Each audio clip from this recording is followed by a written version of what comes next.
اپنی فارسی شاعری میں خسرو نے جگہ جگہ ہندوستان کے گن گائے ہیں. ہندوستان میں دلی شہر ان کو سب سے زیادہ پسند تھا.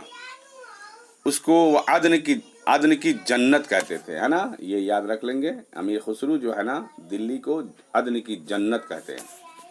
ہندوستان کے لوگوں کی ذہانت اور حسن کی خسرو نے بہت تعریف کی. یعنی ان کی ذہانت، طبیعت اور خوبصورتی کو جو ہے نا امیر خسرو نے اپنے شعر میں بہت سے تعریف کی ہے. ہندوستان کے موسموں، باغوں، سبززاروں، سمجھ رہے نا، سبززاروں نے ہرا بھرا، چرندوں پرندوں، ہوا، پانی، نگر، پھل پھول کا انہوں نے بار بار تذکرہ کیا ہے اپنی شعر میں، ہے نا. امیر خسرو نے کئی جگہ ہندوستان کی عورتوں کی خوبصورتی کا بھی ذکر کیا ہے. ان کا کہنا ہے کہ یہاں کی عورتوں کے حسن اور وفاداری کا مقابلہ دنیا میں کوئی عورت نہیں کر سکتی. یعنی ہندوستان کی عورتوں کا حسن کہہ لیجئے، خوبصورتی اور وفاداری، صرف خوبصورتی ہی نہیں بلکہ وفاداری، وفا کی دیوی مانی جاتی تھی، ہے نا. کہا جاتا ہے کہ خسرو ہندوستانی سنگیت کے بھی ماہر تھے. جی، یہ بہت ہی مشہور بات ہے کہ وہ جو ہے نا ہندوستانی سنگیت کے بھی ماہر تھے. انہوں نے کئی راگ راگنیاں ایجاد کی. راگ سمجھ رہے ہیں نا، طرز. ایرانی راگوں کو ہندوستانی راگوں سے ملا کر نئی طرزیں بھی بنائی. سمجھے؟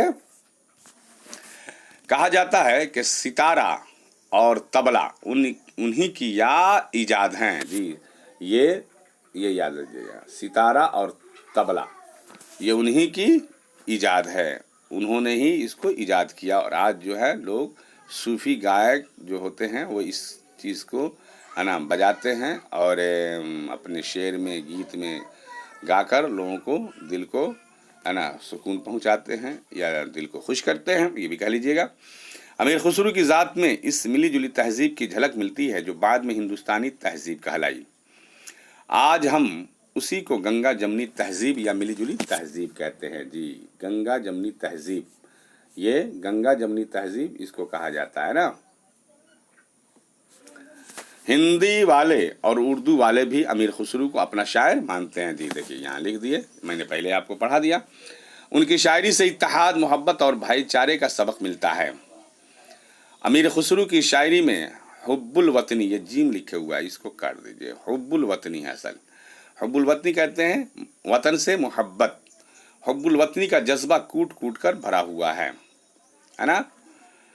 کہا جاتا ہے کہ جب حضرت نظام الدین اولیاء کی وفات ہوئی تو اس وقت امیر خسرو بنگال میں تھے. جی، اس وقت جو ہے امیر خسرو جو ہے بنگال میں تھے. جب دہلی آئے تو دکھ کی حالت میں یہ دوہا پڑھا. سمجھے نا، یہ بہت مشہور دوہا ہے ان کا. گوری سوئے سیج پر مکھ پر ڈالے کیس، چل خسرو گھر اپنے آپ نے رین بھئی چودیس. دیکھیے یہی ہندوی زبان اس کو کہا جاتا ہے. دیکھیے یہ زبان کیسی تھی، ہے نا. گوری سوئے سیج پر مکھ پر ڈالے کیس، چل خسرو گھر اپنے آپ نے رین بھئی چودیس. ہو گیا، یہ سبق آپ نے پڑھا. آگے دیکھیے، کہا جاتا ہے کہ 6 مہینے بعد 1325 عیسوی میں امیر خسرو بھی اپنے خالق حقیقی سے جا ملے. خالق حقیقی مطلب اللہ تعالی، ہے نا. یہ لفظ ہے، خالق حقیقی سے جا ملے، اور اتنے میں آپ کی وفات ہو گئی. دہلی میں حضرت نظام الدین اولیاء کے مقبرے کے پاس ہی امیر خسرو کا بھی مزار ہے. آپ جائیں گے، آپ دیکھیں گے حضرت نظام الدین اولیاء، محبوب الہی نظام الدین اولیاء کے مزار کے ہی بغل میں آپ کا مزار ملے گا. یہاں ہر سال ان کا عرس منایا جاتا ہے جس میں ہندو مسلمان سب شریک ہوتے ہیں اور ہندوستان کے اس عظیم شاعر سے اپنی سچی محبت کا اظہار کرتے ہیں. یہ گنگا جمنی تہذیب ہے کہ وہاں ہندو مسلم سب جاتے ہیں اور ان کے مزار اقدس پہ جو ہے نا، یا حضرت نظام الدین اولیاء کے مزار اقدس پر فاتحہ پڑھتے ہیں. حضرت نظام الدین اولیاء بستی ہے، اسی بستی میں آپ کا جو ہے نا مزار ہے. چلیے آگے ہوا. اب سبق دیکھ لیجیے. معنی اور اشارے دیکھیں گے. مشترکہ تہذیب، ملی جلی تہذیب. روشن ضمیر، جس کا دل روشن ہو. ذہین، روشن دماغ. دیوان، شاعری کا گلدستہ. سنگیت، موسیقی، خالقی اللہ تعالیٰ. عرس، قرآن خوانی، فاتحہ خوانی کی محفل. اب دیکھیے ساخت کی مشق. دیے گئے لفظوں سے خالی جگہوں کو بھریے. اب یہاں دیکھیے، امیر خسرو کی ذات دو تہذیبوں کا کیا ہو جائے گا؟ سنگم. کیا ہو جائے گا؟ سنگم. یہ بھرا جائے گا. امیر خسرو کی وفات امیر خسرو کی